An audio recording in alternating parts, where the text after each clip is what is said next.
Sejam bem-vindos ao canal Leãocast, notícias e rumor Sporting. Antes de mergulharmos nos detalhes que vão abalar Alvalade, inscreve-te no canal, ativa as notificações e deixa a tua opinião nos comentários, porque o que vais ouvir agora é exclusivo e revelador, algo que poucos têm conhecimento. O nome que vai abrir esta história é Cristo Gonzalez. Um jogador que, apesar de jovem, já provocou ondas no futebol europeu e que esteve muito perto de vestir de verde e branco, mas cujo destino acabou por ser traçado no outro lado, deixando muitos adeptos a perguntarem-se. Cristo Gonzalez, avançado espanhol de 27 anos, brilhou intensamente na I-Liga ao serviço do Aroca. Na temporada 2023-2024, somou 18 golos e 10 assistências em 42 partidas. Um desempenho que, para qualquer observador atento, não poderia passar despercebido. A sua evolução chamou a atenção de clubes de topo e o Sporting estava na lista de interessados.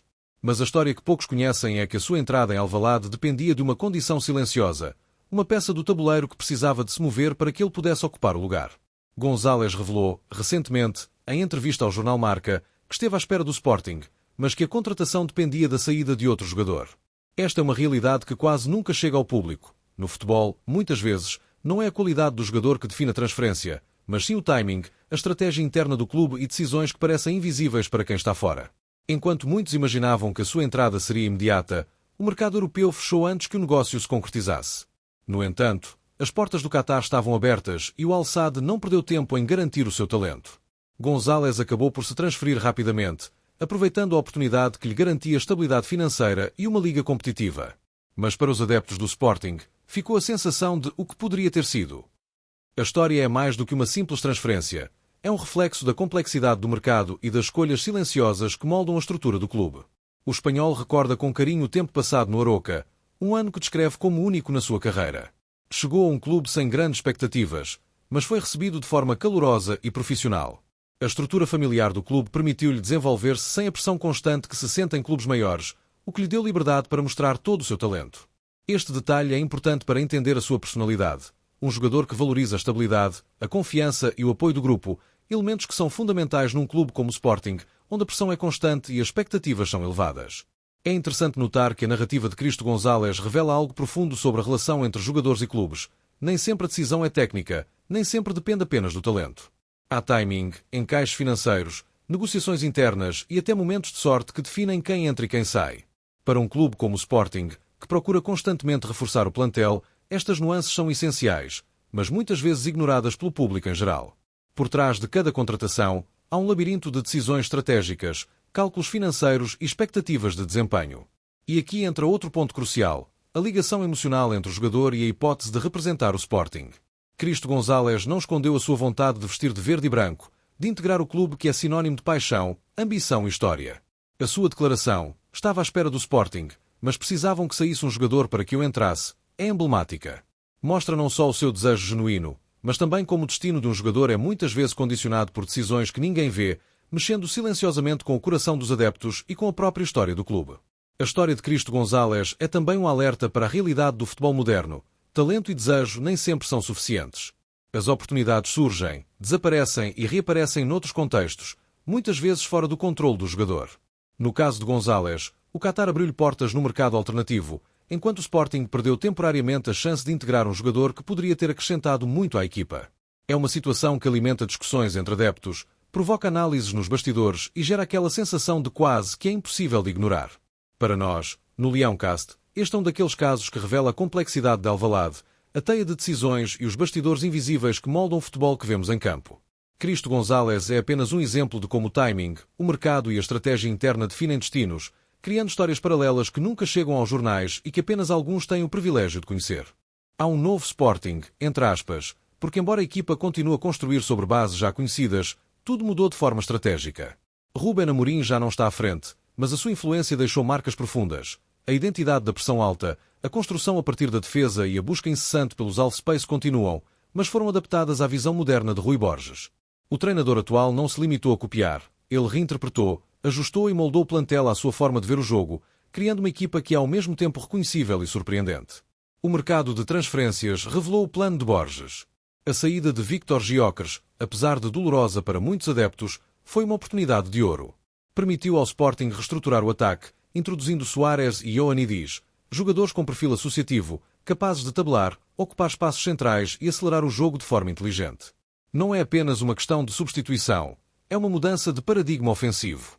Agora, o Sporting não depende de um único finalizador, mas de dinâmicas coletivas que tornam o ataque mais imprevisível e adaptável.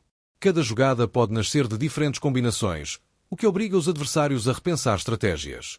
No meio-campo, a integração de Georgico Churashvili trouxe mais equilíbrio e soluções táticas. Ele permite que Julmand exerça o seu papel de maestro sem comprometer a estabilidade defensiva. Esta é uma abordagem típica de Borges, construir soluções dinâmicas sobre sistemas flexíveis. A equipa pode alternar entre construções a 3 ou a 4, usar laterais avançados e explorar zonas interiores com Pedro Gonçalves e Trincão, mantendo sempre uma coerência global que garante pressão, posse e fluidez ofensiva.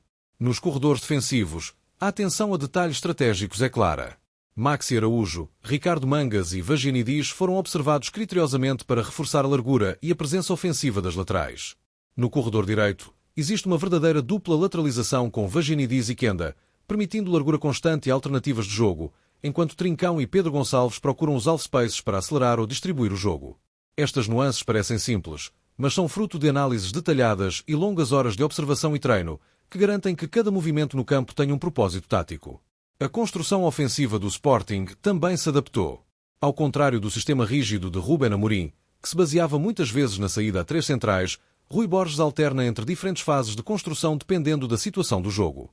Por vezes, constrói com Julmand a baixar para o meio, outras vezes com Coxo ou Morita a descair lateralmente, ou ainda com Vagianidis ou Fresneda a juntarem-se aos centrais. Esta flexibilidade permite criar superioridade numérica em zonas cruciais e manter a equipa imprevisível, mantendo sempre a base da identidade do Sporting, atacar com inteligência e pressão alta constante. No momento defensivo, o Sporting ainda procura recuperar a bola em terrenos altos, numa estrutura de 4x4x2, com Trincão e Soares na primeira linha de pressão. Mas, tal como em qualquer equipa moderna, há falhas naturais.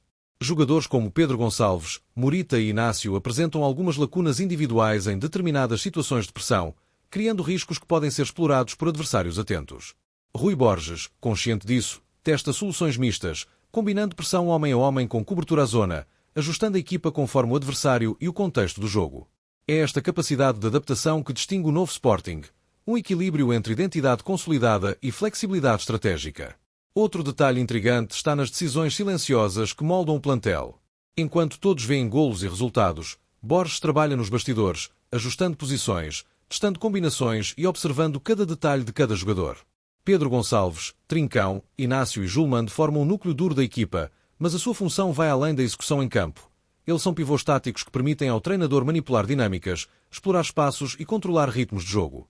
Cada movimento deles é pensado para maximizar eficiência, mantendo a equipa coesa e imprevisível para o adversário. O mercado e as decisões de Rui Borges revelam ainda outro aspecto. Cada saída ou contratação tem uma lógica precisa. As opções por laterais ofensivos, médios equilibrados e avançados associativos não são apenas escolhas individuais, mas componentes de um plano maior que visa criar um Sporting capaz de competir em Portugal e na Europa, mantendo coerência tática e adaptabilidade. Mesmo quando surgem oportunidades externas, como no caso de Cristo Gonzalez, as decisões internas e o timing determinam quem entra e quem sai, mostrando a complexidade estratégica que poucos percebem. Em resumo, o novo Sporting é um clube em transformação, com identidade, estratégia e inovação.